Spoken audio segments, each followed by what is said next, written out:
Quería contar un poquito mi experiencia sobre esta oleada de incendios que tuvimos recientemente aquí en la zona de Ourense, hablar de la impotencia y frustración que fue todo el proceso. Hubo mucha locura de movernos por muchos puntos porque había muchos núcleos poblados afectados. Respecto a la cantidad de recursos, aunque escuchéis que son suficientes y que fueron suficientes, es completamente falso. Si no es por la gente que habita en los pueblos, por la gente que movía tractores con cubas de agua para tratar de frenar el avance, habría sido prácticamente imposible. Como bombero, ¿cómo has vivido ese inicio de los incendios en Galicia? ¿Cómo te sientes en que haya todo ese bombo y que van pasando los meses y va quedando en el olvido? ¿Realmente estabais preparados para una situación como la que se ha vivido en términos de equipamiento? ¿Cómo es esa sensación de estar tanto tiempo trabajando y ver que hay que seguir? ¿Crees que ha cambiado algo después de todo lo que ha sucedido y el eco que se le ha dado? Que hay muchos bomberos, que está controlado. ¿Hasta qué punto esto era cierto o era más interés? ¿Qué mensaje le podrías mandar a cualquier persona para intentar que estén un poco más mentalizados con todo lo que ha pasado? Bueno, chicos, hoy estamos en un formato distinto, nos veis, esto es en casa, normalmente nos veis ahí grabando, pero vamos un poquito más distendido este podcast porque queremos tratar un tema importante que nos afectó a todos por la zona de Galicia. ¿Quién tenemos hoy para esto, Villa? Chicos, chicas, como no, tenemos a Juan Fariñas, bombero, podcast número 66, si queréis ir a echarle un ojo. Juan, como siempre, es un placer tenerte aquí. Muchas gracias de nuevo. Creo que voy a empezar a compartir piso con vosotros dentro de poco.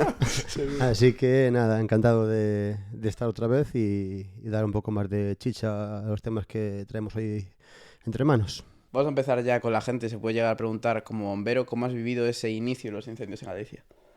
Pues en primer lugar, bueno, con expectación, porque empezaron por zona de Berín. Bueno, también están ya por zona de Castilla y León, empezaron por zona de Maceda también, entonces bueno, estaba pendiente si teníamos que ir a mi zona, estabas pendiente si te llamaban por teléfono, si no te llamaban por teléfono y bueno, pues básicamente expectante y frustrado porque al final no has estado cuando y dónde y cómo quisieras estar, o sea, en todas partes en todo momento. ¿Y cómo se vive esa primera vez que suena el teléfono y tienes que ir? Pues como ya estás a la expectativa, tú realmente ya tienes ganas de ir. Ya antes de que te llamen, tú ya estás con... De hecho, ya fui el día anterior a que me tocaba trabajar para estar más cerca y poder ir a donde hiciese falta. De hecho, como no me llamaron de forma oficial, porque había otros compañeros que estaban disponibles y más próximos, pues fui a Maceda, a la zona de mi familia y demás, de forma más voluntaria para echar un cable allí donde hacían falta. De hecho, hablé con un compañero de INEF, con Jorge, que tenía allí el pueblo cerca, y me dijo si podíamos echar un cable allí a la zona del pueblo, y ahí fuimos con mi hermana, sus colegas y bueno, hacer lo que se podía por allí. Te queríamos preguntar también en estos primeros inicios si tienes alguna anécdota, alguna curiosidad que quieras comentar de sensaciones o cosas que has vivido, además de estar ayudando de forma un poquito más individual a estos individuos. Sí, a ver, al final las experiencias difieren mucho del momento en el que estás, ¿vale? Según el cansancio, según el contexto de la gente. Sí que hubo una que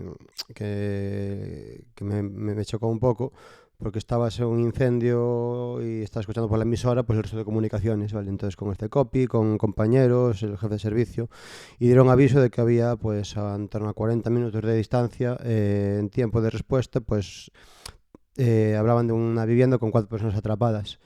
Claro, y ahí estás que no puedes dejar tu puesto, alguien tiene que ir para allí, entonces bueno, escuchabas que iban otros compañeros y ahí te frustras porque empiezas a escuchar, bueno, pues evacúa la residencia de no sé dónde y es fastidiado la sensación de no poder ir a todas partes. Eso para mí es lo que más me fastidiaba, el hecho de tener que estar allí, no poder dejar el puesto y demás. Y luego obviamente las expresiones de la gente que estaban en las zonas perdiendo casas o, bueno, pasándolo realmente mal. Eso es bastante complicado. Y a la hora de... Porque al fin y al cabo, a veces intuyo que bueno, los voluntarios lo habrán vivido, pero alguien que a lo mejor no ha podido ir hasta allí o tal, ¿cómo se vive en primera persona pues estar tan cerca de las llamas? Pues calor. Al final lo que tienes que ver siempre es tu propia seguridad. Y en ese contexto es cuando hay que intentar, en la medida de lo posible, organizar a la gente que está en la zona, ¿vale? Porque siempre que te vas a meter en un punto, esto los bomberos forestales saben muchísimo más que nosotros, tienes que tener una o dos zonas de evacuación, saber que si te encierra el fuego, pues o tienes que ir para la zona que ya ardió, porque obviamente no te van a llegar las llamas, o tener una pista libre por la que huir. Y ese es el tema un poco más complejo de la gente, pero cuando ves que de repente el fuego pasa a copas, vienen llamas de 15, 20 metros, ahí, pues bueno, depende de cómo tal, poco puedes hacer más que protegerte, o si tienes la opción de atacar, si tienes una brigada forestal fuera, que ellos son expertos en hacer quemas controladas para que se llama contrafuego, para evitar que avance hacia ahí, pues bueno, es una forma de hacerlo. Pero claro, tiene que ser gente experta en la materia y controlado. Pero cuando vienen llamas de 15, 20 metros por copas, con una manguera de 25 que tenemos nosotros, poco puedes hacer. Además, 3 gatos, básicamente. Y vale, y ahora, porque me acaba de surgir la duda, claro, la gente va de voluntaria y con toda la buena fe, intentar echar una mano y tal, pero ¿cómo se controlaba esto? O sea, bien comentas ahora que hay que tener un control de que no te envuelvan las llamas ni nada. ¿Cómo lo hacía la gente?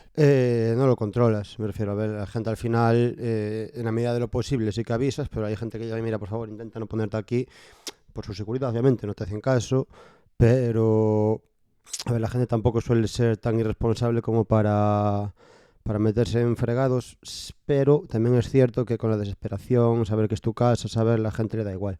La gente que metía los tractores en primera línea de fuego para mojar con las sulfatadoras que tienen para las viñas, allí para refrigerar, que también son recursos que nosotros utilizamos porque son útiles. Tú, si la gente que conoce la zona, la gente que conoce muy bien las pistas, la gente que tiene material agrícola, también es un recurso más que tenemos que utilizar nosotros como profesionales para poder, bueno, minimizar, siempre buscando que no entren en riesgo ellos y ellas mismas.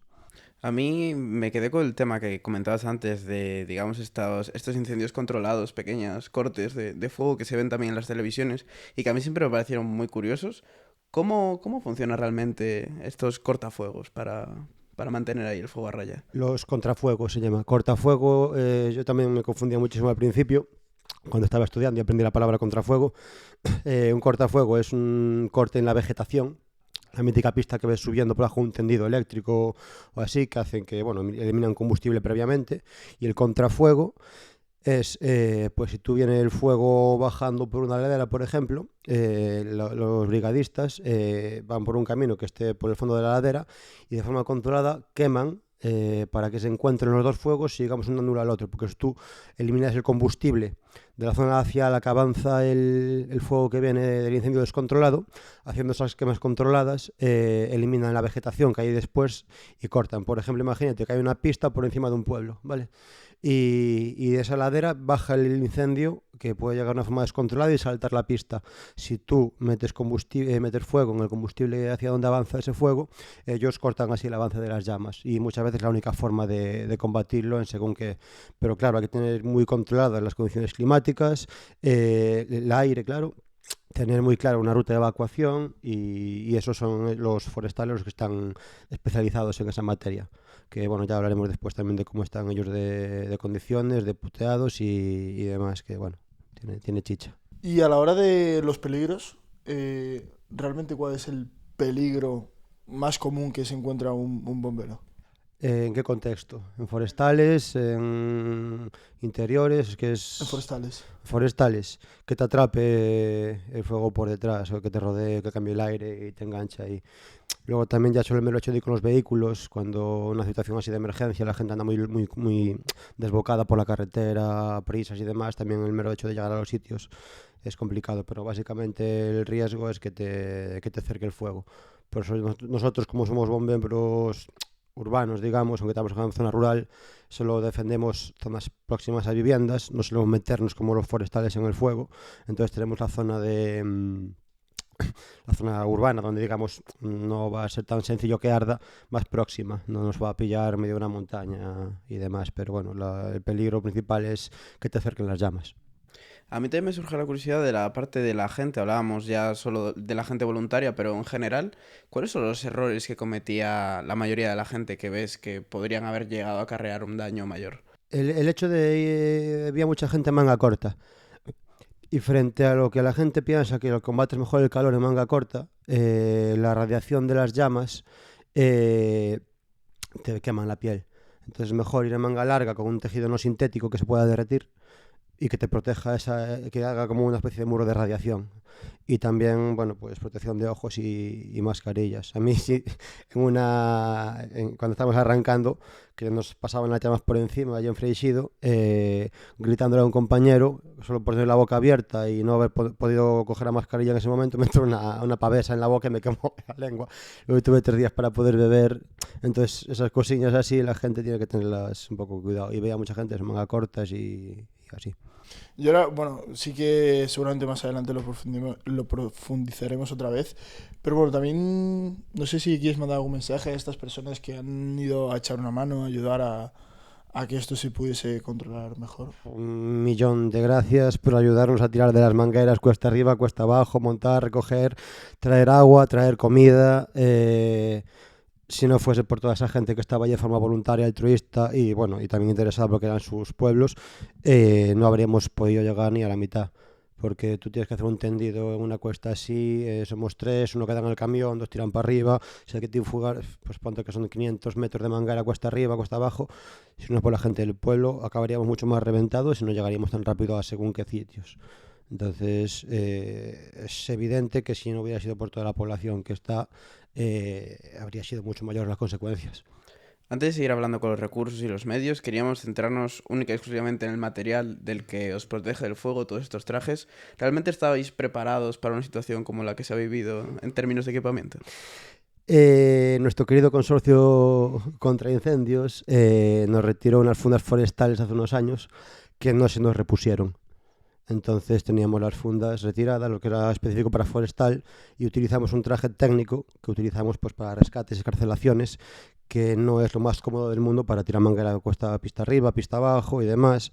Las botas pues te mandan las tallas que le salen más o menos de las narices, entonces te van rozando los pies, y no teníamos tampoco compid en el servicio para poder tapar las llagas que te van haciendo las botas y demás.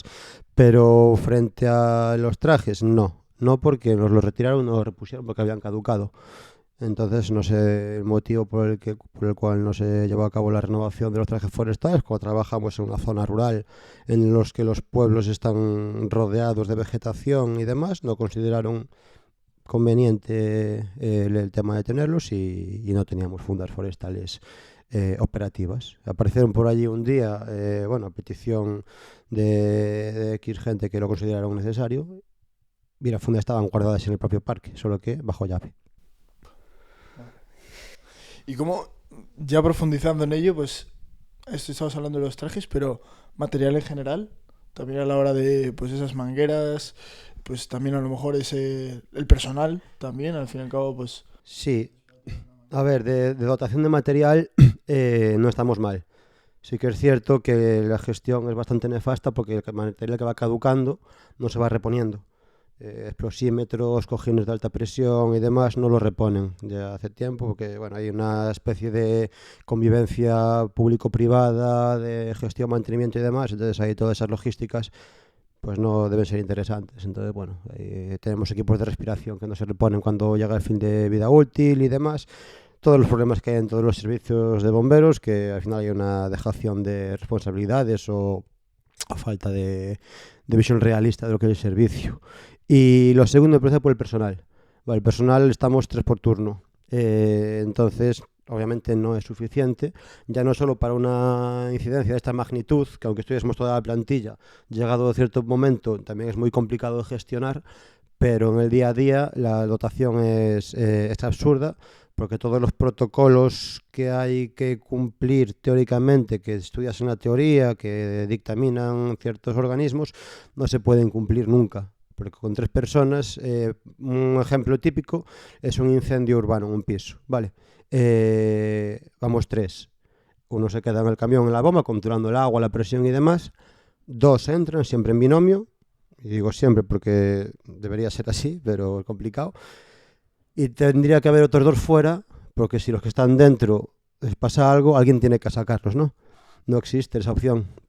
No existe, y ahora estamos van a haber procesos selectivos ahora, porque después de las movilizaciones que hicimos y demás, se va a meter más plantilla, entonces no sé si estaremos al final 4 por turno, así que oye, siempre se lleva mucho mejor el trabajo. Recuerdo un día, una escarcelación, que estábamos 4, y coño, puede trabajar 2 por delante del coche, otros 2 por detrás, igual reduces el tiempo de intervención 10-15 minutos, que para alguien que está atrapado en un coche puede significar consecuencias mayores. Y eso son cosas que ellos solo ven dinero gastado en algo que no repercute directamente en sus intereses, digamos. Entonces no les interesa meter ahí. Estoy convencido que si se jugasen unas elecciones y hubiese una relación directa entre la inversión, el servicio y el rédito político, tendríamos 15 personas de turno cada guardia, pero como no es el caso, no. Y respecto a la votación, perdón que me extienda tanto en esto, pero tampoco hay ningún tipo de previsión anterior. Me refiero, ya estaba ardiendo Maceda, estaba ardiendo Berín, se estaba extendiendo de una forma criminal, las condiciones de temperatura de ambiente eran... Bueno, pues todo apuntaba que era muy sencillo que empezase en Valdeorras, como pasó al poco tiempo.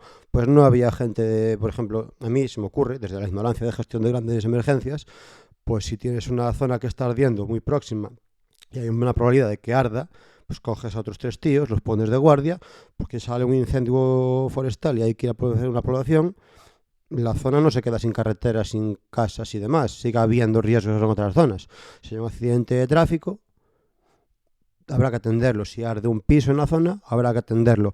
A nadie se le ocurre una logística por sistema que va, pues cuando haya riesgo extremo de temperaturas, pues reforzamos el servicio. No ocurre. A nadie se le ocurrió. Y luego otra, que vinieron recursos de fuera, de Fuengirola, de Lugo, de Coruña, bomberos de varias zonas, que por cierto, por toda la maldita burocracia, llegaron ya cuando la emergencia más gorda había pasado. Tampoco se había planificado dónde iban a dormir, cómo iban a gestionar la comida, y si esto empezó un jueves, hasta el lunes no apareció nadie por allí de rango administrativo con cargo elevado para poder gestionar estas cosas. Yo no tengo la capacidad para hablar con tal, para hablar con cual, la llave de no sé dónde, y si no fuera, por ejemplo, por la residencia de ancianos Los Pinos, que está al lado del parque, bueno, pues no había sido tan sencillo descansar a los compañeros que venían de Aspontes, de Villalba, de otras zonas. Entonces, bueno, lo que es la previsión es inexistente, digamos, y no se lo propongas, porque eres el bocazas o el tonto, el que se quiere salir del rego, o no sé. Parece que molesta más que pidas cosas lógicas a que pidas cosas sin sentido. Ahora hay una pregunta que la respuesta parece obvia después de lo que ha pasado este verano, pero la gente también se pregunta el por qué. ¿Galicia está preparada para asumir incendios de este calibre como el que han pasado este verano? Y si la respuesta es no, ¿por qué no estamos preparados? A ver, es evidente que ahora mismo semejante magnitud es muy complicada de atajar, y sobre todo ya cuando se han desarrollado esos niveles. Yo creo que el problema parte de la falta de previsión y prevención.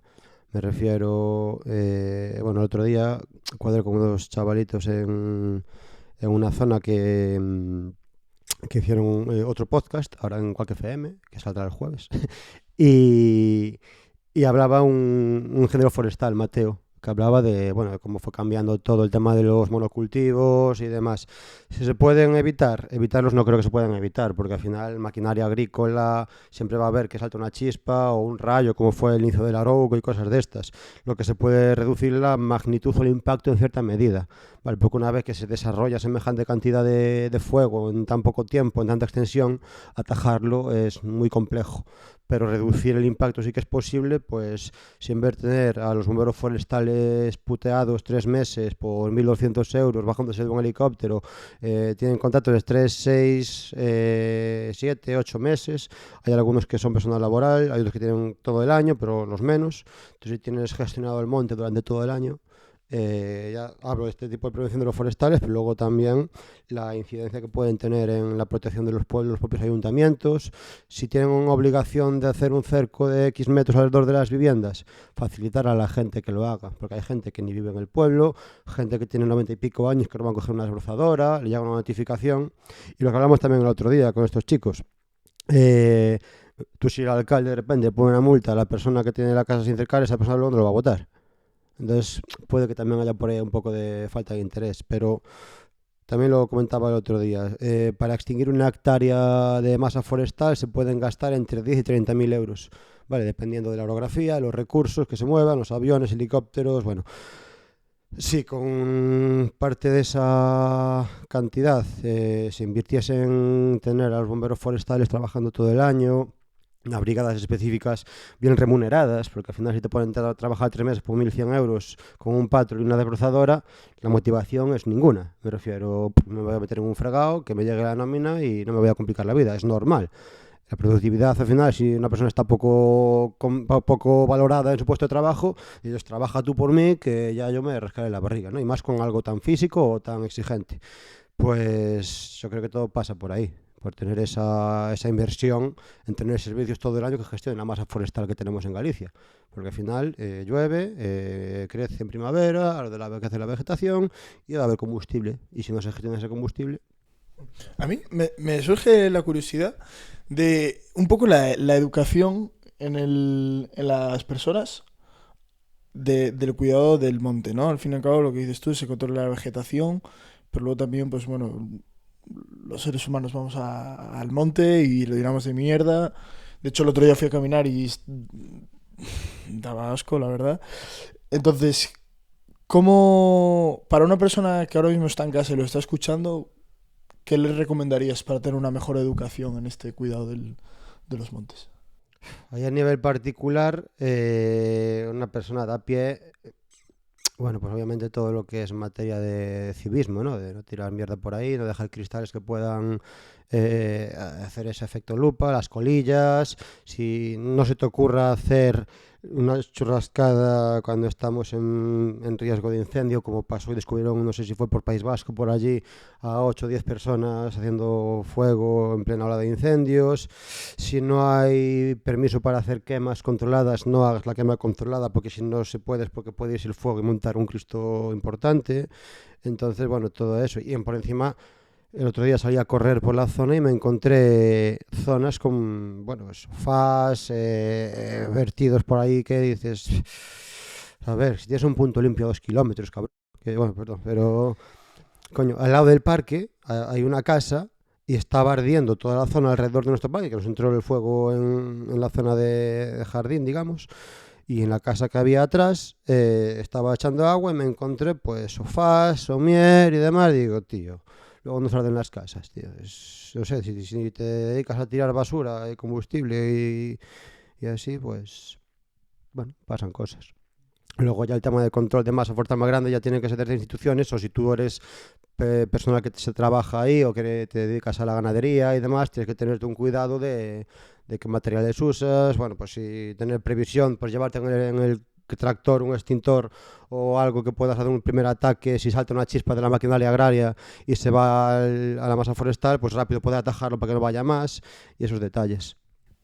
Ahora queríamos seguir por la parte también de estas administraciones y la gestión entre las mismas, tanto el gobierno como la propia Xunta, pero primero quería tratar el tema del que mencionabas en el clip corto, que a mucha gente también esto es necesario y estás aquí también porque vimos que mucha gente lo pedía a través de un clip corto que subimos, que bueno, lo tenéis en nuestro Instagram de 3 minutos, lo dejamos en 3 minutos. Mencionabas que había una situación de un día en el que no pudisteis acceder a un incendio por el límite territorial. ¿Cómo lo llevaste esto y a qué se debe? Esto se debe a la absurdez de la gestión, de la burocracia, ¿vale? Yo no sé cuál es el motivo real por el que no podemos cruzar una frontera de provincia cuando hablamos de emergencias, ¿vale? A mí que me digas, bueno, pues yo qué sé, tengo que registrar una finca y la mitad está en Lugo y la mitad en Ourense. Bueno, pues da igual que te tires 3 meses para hacer el trámite. Pero es absurdo que si yo estoy a 8 minutos de un accidente de tráfico que está en la provincia de Lugo y que el parque más próximo de la provincia de Lugo está de la zona a 30 minutos, lo más lógico, pensando en las vidas, sería que fuese yo que estoy a 8 minutos. Pero como hay que cruzar esa provincia, solo se puede pasar si te autorizan específicamente desde el 112 y no suele hacerse. En vez de trabajar por un sistema de tiempos de respuesta, que sería lo lógico tras de atajar una emergencia, pues no se hace. Y todo esto ha conllevado que cuando llegó la gente de Coruña, de Lugo, de Fuengirola, que vinieron desde Fuengirola también, tanto a Berín como a Valdeorras, cuando llegaron la parte gorda de la emergencia ya había pasado. Y luego sí dirán, no, sí, tuvimos el lunes 60 y pico bomberos trabajando tal, claro, la mitad eran de fuera y mal, me refiero, estuvimos allí un día que sabiendo que hacía falta, porque el fuego estaba avanzando hacia la zona, estuvimos parados varias horas, 4 camiones con los tíos mirando para el aire, porque no nos dejaban ir a otro sitio. Y son cosas que no entran. ¿Qué pasó con la Dana? Que fue un jueves, quiero recordar, jueves o así.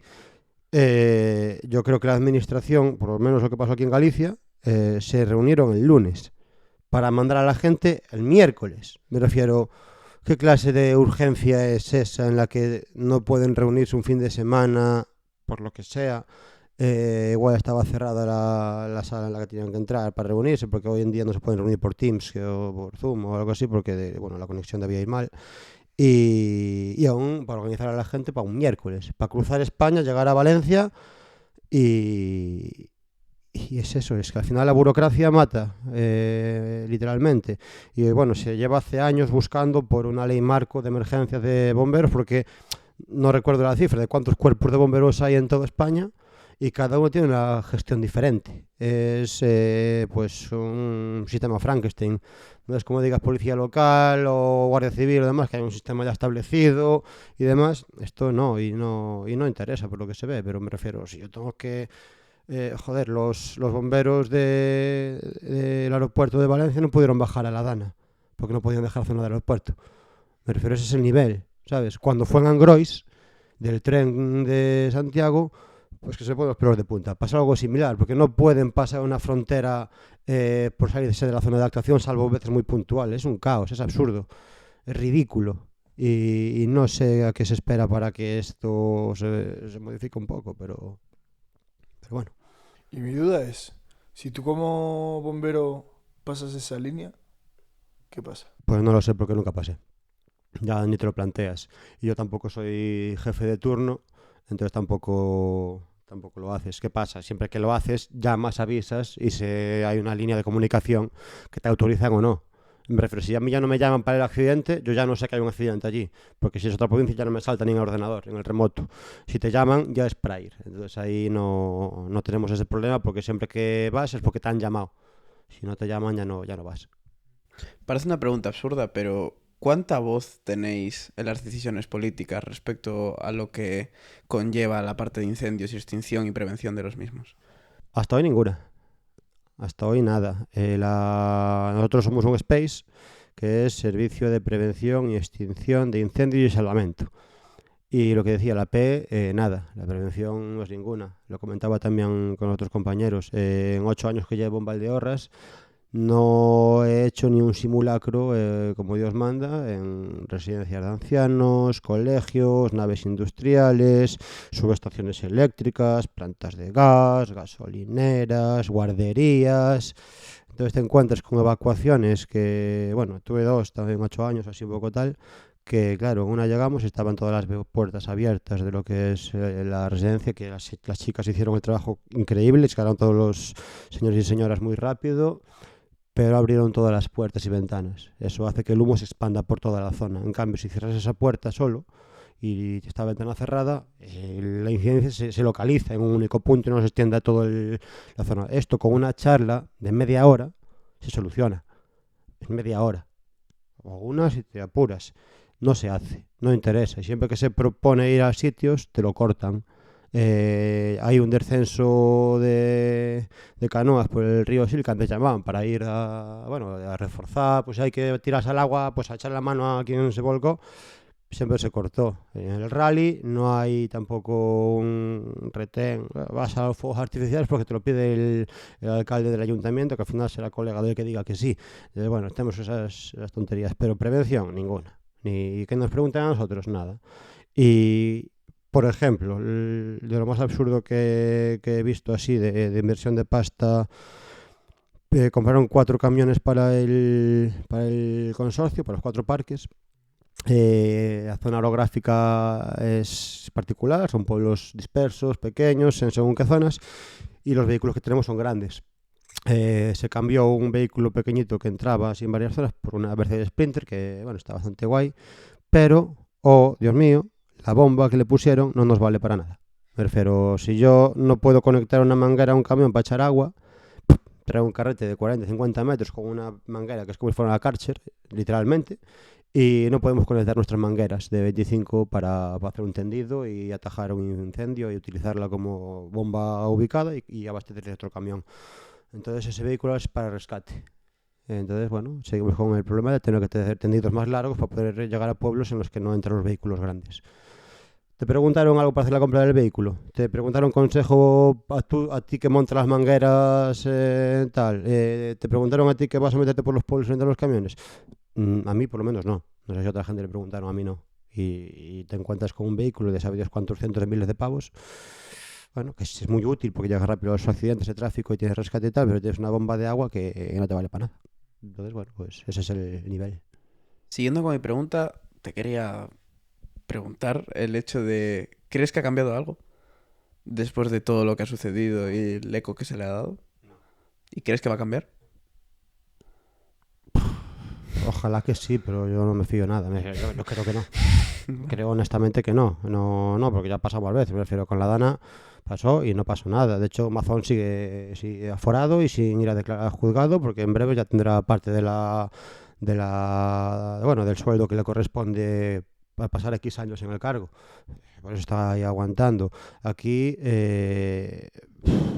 ardió hace 3 años muchísimo. Aquella zona ardió en el 2017 también muchísimo, no ha cambiado absolutamente nada. Y ahora habrá ruido una temporada y ya está. También en la Diputación estuvimos 3 años negociando, no le dimos la cara en ningún momento a nadie de estos cargos.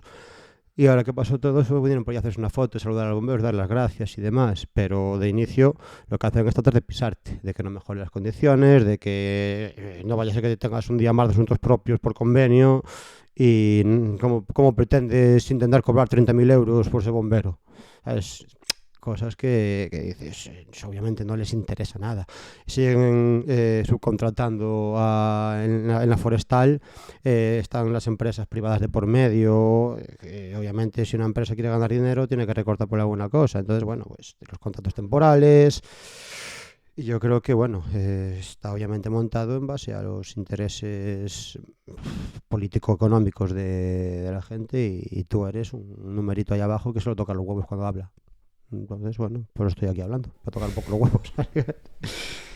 Vale, y igual que en la Dana, ¿tú cómo te sientes ver que de repente hay como muchísimo bombo, salen todos lados, que luego entraremos en los datos que se sacan y cómo se sacan, pero ¿cómo te sientes en que haya todo ese bombo y que van pasando los meses y va quedando en el olvido? A ver, es interés mediático, me refiero. Al final, los medios de comunicación y los partidos políticos utilizan eso como herramienta para polarizar o para sacar el rédito que compense.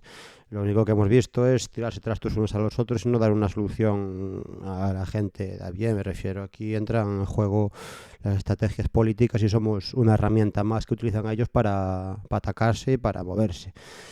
¿Qué pasa después de unos meses? Bueno, pues deja de ser interés la noticia, ya el tema candente ya no está y bueno, pues pasan otra cosa. Frustra, obviamente, claro que frustra, pero ¿qué le haces? Estas cositas así de vez en cuando entre nosotros, que llegará a quien llegue y ya. Y luego nada, a nivel interno se va olvidando y ya no te van a hacer caso y nada. De vez en cuando, si de repente surge un juicio que le interesa que salga en la prensa de cualquiera de los bandos políticos que haya por ahí enfrentados, pues volvemos a ver un poco de a ver por qué este tío estaba de vacaciones o esta tía no se presentó allí o por qué esta alcaldesa dijo que los incendiarios eran los bomberos o demás, pero más allá de eso, pues pasa el tiempo. Y se va. Dicen que el tiempo lo cura todo, ¿no? Pues con este interés mediático pues pasa lo mismo. Pasará tiempo y ya está. La pregunta que me surge, igual no tienes respuesta por datos y es muy difícil saberlo, pero ¿cuál es el origen más común de los incendios? Factor humano negligente. por lo que tengo entendido estos días. No puedo ratificarlo al 100%, pero la mayor parte de los incendios, de lo que dijo el otro día Mateo, que es ingeniero forestal, habla de negligencia por parte del ser humano no intencionado, forma para causar daños, que los hay también, pero la mayor parte de los incendios forestales no se provocan por esos mitos de recalificar terrenos, de construir después no sé qué, porque de hecho ya hay unas protecciones a posteriori de los incendios que no se pueden hacer según qué cosas, no las controlo exactamente, pero el principal factor humano, pues principal factor suele ser el humano, pero negligente. Si me va una quema, estoy con una desbrozadora, con un disco, hago una chispa en una piedra, o estoy soldando en un palleiro a 45 grados de temperatura, ya la paja seca, y bueno, pues no me planteo y tal, y son los detalles que comentaban que eran los más frecuentes. Y los incendiarios son un problema seguramente, pero no creo que tanto como lo que tratan de pintar el terrorismo incendiario este que hablaba el señor Feijóo y estas cosas, que al final tiene huevos que un tío que lleva gestionando la Xunta de Galicia no sé cuántos años y ahora está en la posición del gobierno central, pues critique la gestión de los montes cuando, joder, si era tu competencia, ¿sabes? Bueno, al final esta gente es así, no hay más que hacerle, es frustrante y así. Y ahora, como bien comentábamos, queríamos profundizar en el tema de las noticias, que muchas veces leemos titulares que comentan tema de material, de que hay muchos bomberos, que está controlado. ¿Hasta qué punto esto era cierto o era más interés por la propia política? ¿Te refieres de que dicen que hay muchos medios que son suficientes? Sí, o sea, que dicen, no, aquí está Vaya controlado mentira, o no. vaya mentira a quien se lo crea, me refiero. Obviamente en prensa saldrá y dirán que sí, que había muchos medios, pero no los hay, me refiero. También es complicado abarcar todos los puntos y demás, pero no hay medios porque tampoco interesa que haya más medios en este momento, me refiero. Nosotros cuando llegó toda la gente de fuera, y cuando se movilizó gente de fuera es porque no hay medios aquí, me refiero, si viene gente de Fuengirola, viene gente de por ahí fuera, de España, solicitaron a Alemania, será porque aquí no tenemos medios, ¿no? O porque se gestionan y se gestionan como el culo, que es un poco de cada. Porque al final hay varios puntos de grupos de emergencia por Galicia y muchos o están inoperativos, o están bajos de personal, o están cerrados, y todo eso es gestión. Y eso, había a 15 de agosto creo que era, unas 100 y pico o 200 plazas sin cubrir de bombero forestal. A ver, hay medios, no. Luego le pido no sé cuántos aviones, no sé cuánto que al gobierno central, pero no decreto el nivel 3, pero pido cosas por aquí que no tienen sentido, entonces la gestión es nefasta. Y ya te digo, cuando llegaron los recursos a Valdeorras que venían de fuera, y estábamos el mayor número de bomberos y camiones, la cosa gorda ya había pasado. No tiene sentido, y es porque son lentos y ineficientes y nada más. A mí me surge una duda un poco más por conocimiento, el tema de los niveles de emergencia creo que son, ¿no? Sí. ¿Cómo se gestionan? O sea, quiero decir, ¿qué factores o qué variables hay que tener en cuenta para saber si es nivel 1, nivel 2, nivel 3? Ahí ya me pillas en un tema concreto de los criterios que se utilizan para pasar. Nosotros, por ejemplo, el nivel 2 es cuando se activa que el fuego está próximo a viviendas, que se consideran incendios interfase. Entonces ahí es cuando nosotros actuamos, porque tenemos que proteger a la población. Si está solo en el monte, no nos llaman, porque ahí ya están las brigadas forestales encargadas de ese tipo de incendios, ¿vale? Entonces nosotros no podemos dejar desprotegida la zona urbana, por decirlo de alguna forma, porque puede seguir habiendo accidentes de tráfico, con víctimas implicadas, y priorizamos obviamente las vidas y las personas y la zona que nos corresponde frente a lo que es la masa forestal, que ya están ellos profesionales específicos de este tipo de labores. Y luego creo que cuando activan el nivel 3 es para que asuma las competencias del Estado. Si no me equivoco sería la UME la que pasaría a gestionar la emergencia. Y eso es cuando lo solicitan desde la comunidad autónoma que se active. ¿Y por qué no se activó? Pues ahí ya sí que me pillas. Yo creo que es porque si de repente, creo, desde la máxima ignorancia, no es una afirmación con base a datos, es mi pensamiento como Juan Fariñas y particular, que si llega aquí el que tenga que encargarse de la gestión y le dan el mapa con todos los grupos de emergencia que hay y empieza a movilizarlos y se da cuenta que o está ahí camiones jodidos o que este está cerrado o que este no abre o qué tal, que saldrán a la luz un porrón de deficiencias en la falta de coordinación. Entonces yo creo que irán por ahí los tiros. Ya te digo, nunca tuvimos un gran simulacro con diferentes fuerzas de emergencias. Tenemos a menos de 20 minutos 2 grupos de emergencia supramunicipal, tenemos el 061 y demás. Nunca hicimos nada conjunto como Dios manda, entonces me imagino que si viene alguien de fuera y por encima abarca todo eso, pues se darán cositas, no lo sé. O simplemente lo utilizarán como herramienta. No me lo activaste, tú sí, tú no, no sé qué, de cual. Pues como un patio de un colegio de niños que están allá a gritarse entre ellos. Pero con sueldos de 80, 90, 100.000 pavos. Mientras tú y yo aquí lloramos por la gente que está jodida en las casas, ¿no? Pues, volviendo a la parte un poco más emocional de todo esto, dejando la política a un lado, te queremos preguntar, después de todo esto que estuviste trabajando, horas interminables, sin descanso, ¿cómo te sentiste cuando de repente te sentaste y dijiste, vale, hay un poco de tregua? ¿Cómo fue la sensación? Pues ese momento fue en un cortafuegos, que me quedé dormido 5 minutos, porque el fuego bajó tanta la intensidad que tardaba en llegar, ya estaban bastante reventados. Y joder, piensas en la burrada que está haciendo y en eso, la impotencia de no poder llegar a todas partes. Es lo que más frustra, ¿sabes? Porque ves que está todo el mundo corriendo, ves cómo avanzan las llamas por todas partes, escuchas por la emisora las cosas y una vez que te sientas y piensas en, coño, ahora están estos aquí, ya cuando no hay tanta emergencia y demás. Ahora que llegaron toda esta gente aquí y no podemos intervenir, ¿por qué no nos mandan a otro sitio en el que sí que podamos intervenir? ¿Sabes? Y esa es la principal sensación, que, bueno, esa falta de... Porque al final, si te gusta el curro, tú siempre quieres hacer cosas, siempre quieres buscar, te da igual en ese momento porque te estás con la adrenalina y te pones en la piel de la gente que está afectada por el incendio y demás, y dices, bueno, pues vamos a otro punto, y realmente no quieres descansar. Pero cuando lo piensas dices, joder, ¿por qué no se hacen las cosas de otra forma o así? No sé. El mero hecho de que yo llevo tiempo diciendo que quería ir a revisar los puntos de carga de los camiones y demás, pero siempre te mandan a tomar por el culo. Y me pasó que en 3 puntos de carga que estuve, pues los 3 estaban afectados. O me costó meter la manguera, o la llave no iba bien, o fugaba por un lado, o estaban llenos de arena. Y eso con una revisión cada 6 meses, cada año, por parte nuestra, del ayuntamiento, quedaría solventado. Y eso te puede modificar el tiempo de respuesta de ir a por agua y volver en 5 o 10 minutos, que al final 5 o 10 minutos en una emergencia es mucho. No sé, lo fácil que es cogerlo, revisarlo, o pintarlo de un color más chillón, o ponerle una señal. Dejadez pura y dura de todo, de todo. Al final allí yo hablo ya de la zona de Valdeorras, es no sé cómo decirlo, un acomodamiento máximo por parte de la administración de están aquí, si no cierran en la prensa no pasa nada y si no hay denuncias pues tampoco, entonces bueno, que no molesten, que estén allí y así.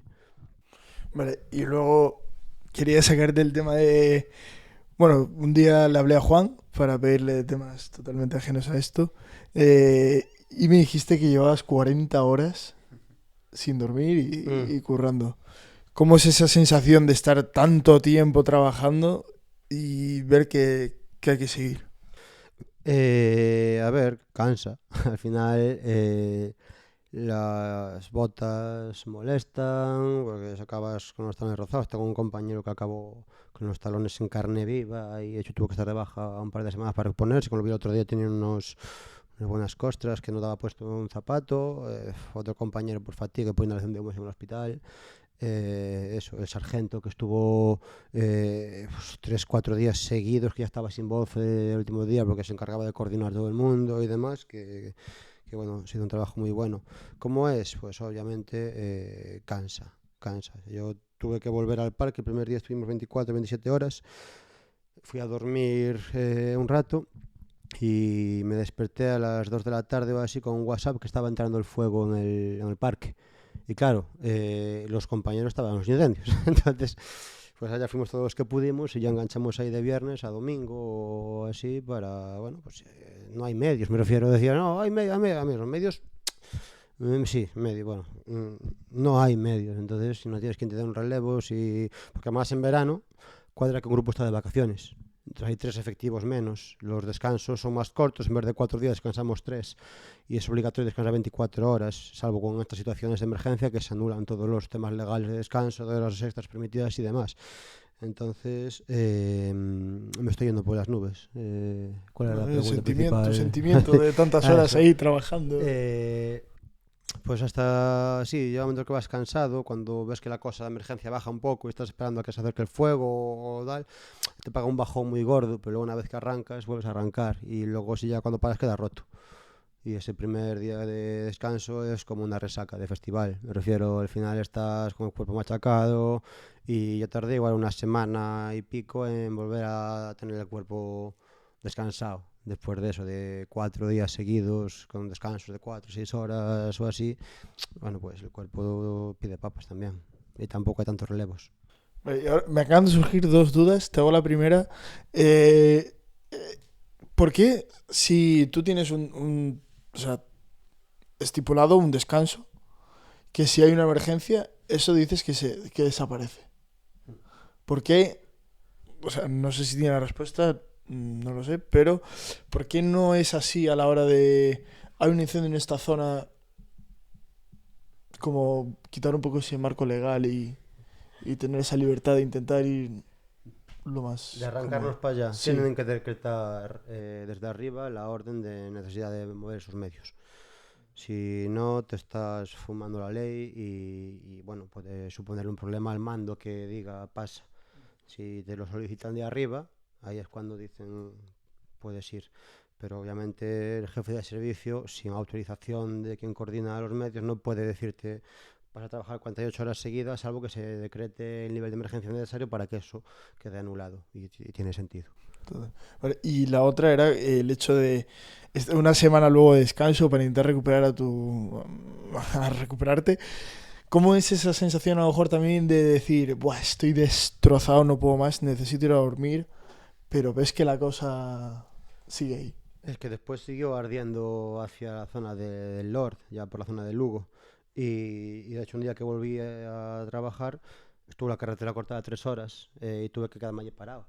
Y allí, concho, había un pueblo al lado y dices, bueno, le pregunté a la policía, oye, ¿puedo subir para allí a ver si hay que hace falta echar un cable y tal? Y había que haber, y de hecho después compañeros de Valdeorras fueron a la zona de Quiroga y demás que también seguía avanzando. Entonces sigues creyendo que te mandan a un sitio para mandarte en el fregado, porque al final es su trabajo y si te gusta de verdad un poco lo que haces, pues te gusta estar en punta de lanza. No quieres que pasen cosas, pero si pasan, quieres estar. Obviamente no quieres que a nadie le pase nada, que no haya emergencias, que no haya problemas, pero si te gusta el trabajo y es vocacional, cuando ocurren, te gusta estar allí para echar una mano en lo que puedas. ¿Y crees que gracias o por desgracia es de esto la gente ha mejorado su percepción de los bomberos? A ver, los bomberos como tal siempre tuvimos una buena visión, me refiero, siempre están bien valorados a nivel social. Ahora cogieron mucha más visibilidad, digamos, los bomberos forestales, que no tienen el reconocimiento que se merecen. Nosotros a nivel social siempre estuvimos muy bien vistos, pero ellos pasan un poco más desapercibidos porque van a zonas en las que no hay población. Entonces, claro, pero ellos se comen un curro. No puedo decir mucho más físico que el nuestro porque no lo conozco como tal, pero sí que se meten en condiciones muy complejas y ellos sí que tienen esa visibilidad mayor que merecen últimamente, porque eso se meten en fregados muy gordos en medio de la nada. Ya te digo, algunos lo despliegan un helicóptero allí, los aparcan, vete para allá con tus batelumes, tu antorcha de goteo para hacer los contrafuegos y yo creo que sí que en ese contexto yo espero que consigan las mejoras que necesitan porque están muy muy puteados y además no pueden decir nada porque bueno, pueden gestionar que las listas se mueven de forma diferente y demás. Y a ver, a mí a lo mejor por todo lo que estoy diciendo esto me pueden tirar de las orejas, pero tampoco me pueden echar por decir las verdades que hay. A ellos a lo mejor les afecta a la hora de las líneas que mover y demás. Entonces yo creo que ellos necesitan más visibilidad y más fuerza para mejorar las condiciones que tienen. Para que veáis, por ejemplo, el nivel, ahora se está haciendo una bolsa de trabajo para Ourense, para bomberos, y tenemos embalses, tenemos ríos, tenemos por allí varias cosas en la zona. y no se pidió prueba de natación. Entonces ahora puede entrar una persona, que no creo que sea el caso, que la gente está cada vez más preparada y demás, que no sepa nadar. ¿Qué va a pasar? No.